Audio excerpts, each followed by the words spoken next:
The question was asked to me, what do I think about the saying, happy wife, happy life? I tell you off top, for who? For who? Who does it work for? That never meant nothing to me, and it never will. A lot of things that the world love to say. See, first of all, from a biblical standpoint, when you look at a marriage, when you understand a covenant, when you understand that one man was made for a man, when you understand the woman is the weaker vessel, when you understand the authority, when you understand that the Most High designs it, he defines the marriage. There's a struggle.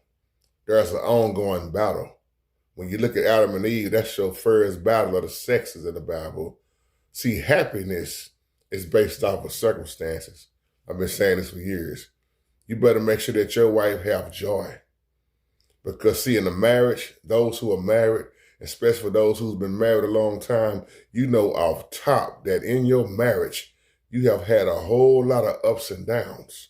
And that happy wife, happy life mess, that works for who? Do that even work for Hollywood? Because see, there are some women you will never be able to please, just like there's some men who are never satisfied. And when you get a woman who is never satisfied, the more and more that man do for her, the more and more she'll find more that she need done. There's something wrong with that.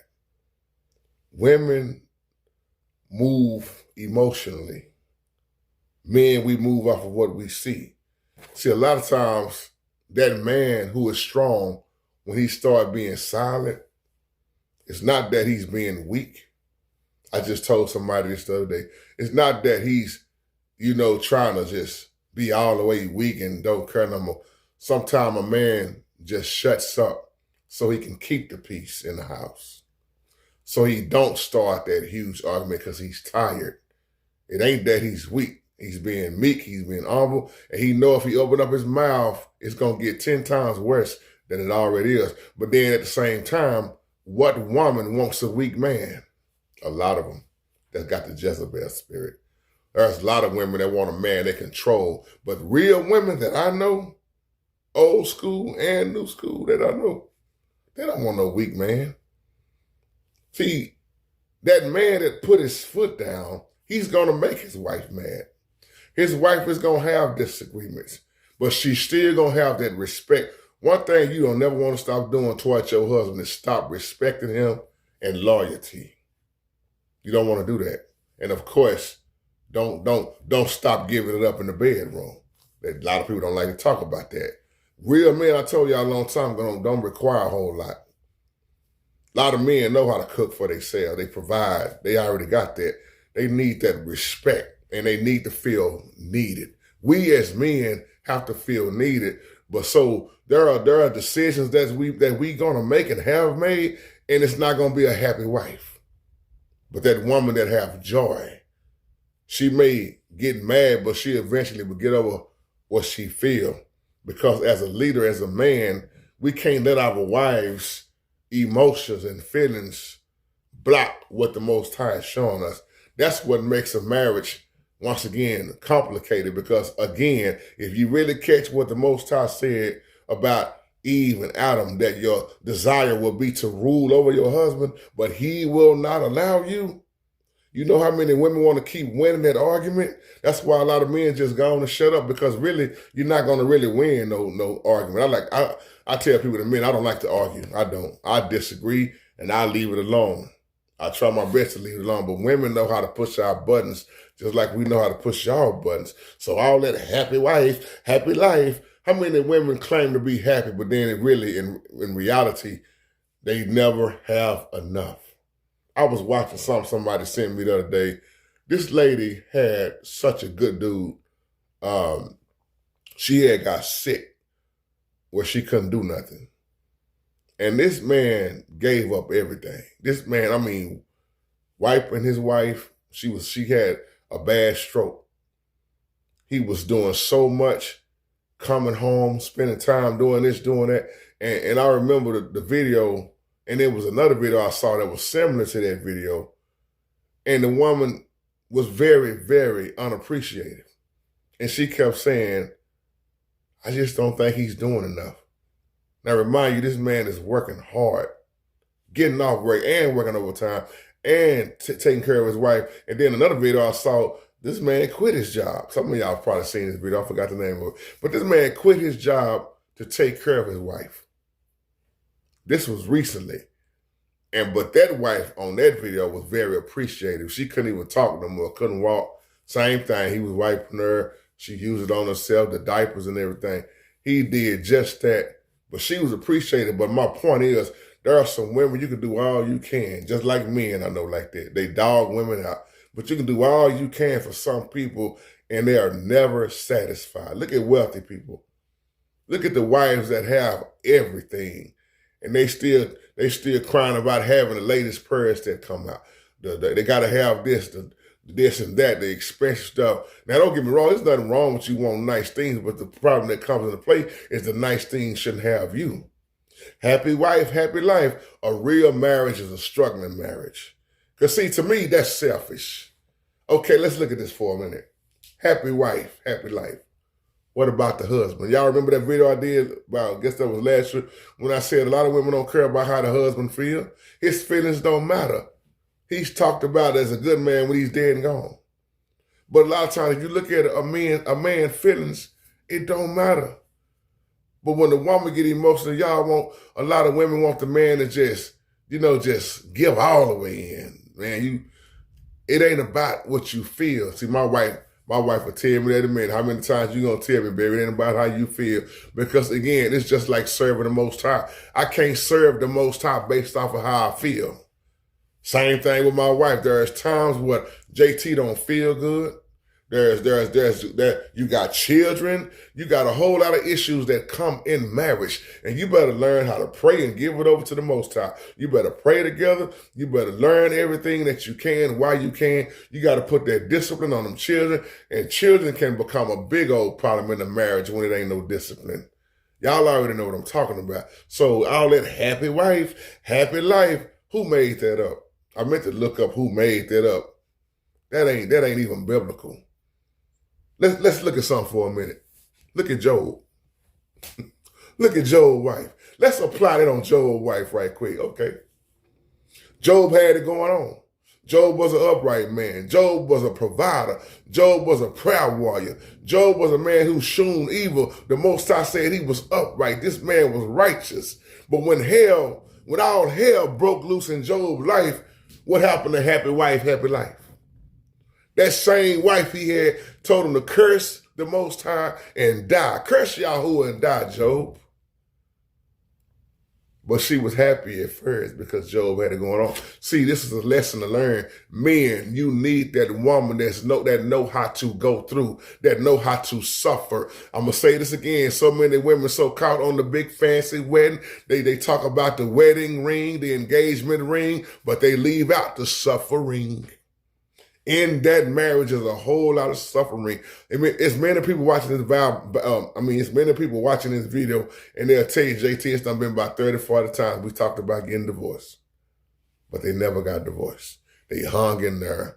Shout out to my brother Jermaine, 30 years. You got people on here that's been married 30, 40 years, man, and more. You got my older generation on here, man, who's been doing it, man.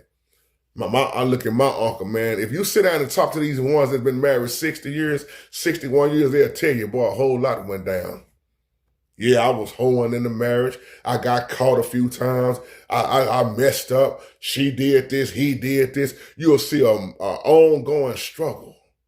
So again, the scripture that most preachers overlook is your husband shall rule over you. That's an ongoing battle, an ongoing conflict in your marriage. A lot of people might not admit it because some people want to paint this picture like they so holy. I tell people in a minute, my marriage is a struggle. It's an ongoing battle, just like yours is. If you tell the truth, you got to take the good and the bad. You got to realize the Most High designed the covenant, but every day, every chance Satan get, he going to try his best to break that covenant up because he know the Most High designed that covenant. He didn't make it. He didn't create it. So his job is to tear it up. But when you got a praying wife, when you got a praying husband, when you got two people on the same team, on one accord, man, got the Holy Spirit, Devil got to flee, but he will be back, and he will keep attacking. And every time he come, put that word on him. Happy wife, happy life. Really? What about the man?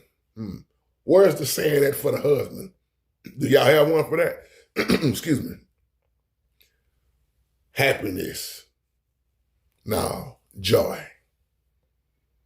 See, when I look at me and my wife, we have a beautiful family, but I realize it's the joy.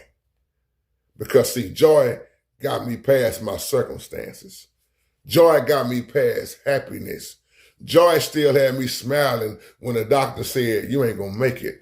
Joy is way deeper than happiness. So you can miss me with that happy wife, happy life, because if you can count how many times your wife ain't been happy, or if you can count how many times yourself as the husband ain't been happy, yeah, you'll throw that saying right on out the window, because it's not like it's protecting the husband in so many ways anyway, because you really saying, man, as long as my wife good, I'm going to just bag down, man. No. And then a lot of men will leave, man. They taught us to just leave. No, you got to sit there and you got to deal with this marriage. You got to deal with your problems. Stop Facebooking your problems and face your problems. And the only way you're going to get over them problems, you got to give it over to the only one that can do something about it. You can tell your friends and type their stuff all day long with your friends and everything, but the only one that's going to do something about it is the one that knows all about it, is the one that designed this covenant. And this covenant is not to be taken lightly. It's a lot of people got married knowing when they got married, they shouldn't have got married, and knowing they married the wrong one. And then there was some that got married and they knew they was going to put up that fight and hang in there. And then there was some that just quit. And then there was some that just said, I ain't going to never get married. It's just different. Everybody's different. You got some, let me just say it like this. You got some that's willing to put in the work. And then you got some that's like, wow, it's all about me.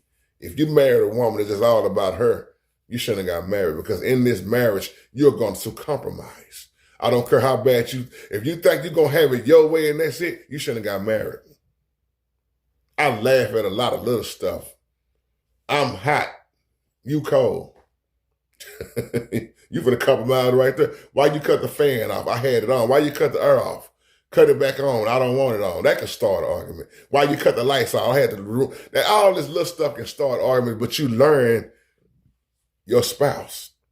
And even when you learn your spouse, you ain't learning your spouse. Somebody catch that later, because women very emotional and will change.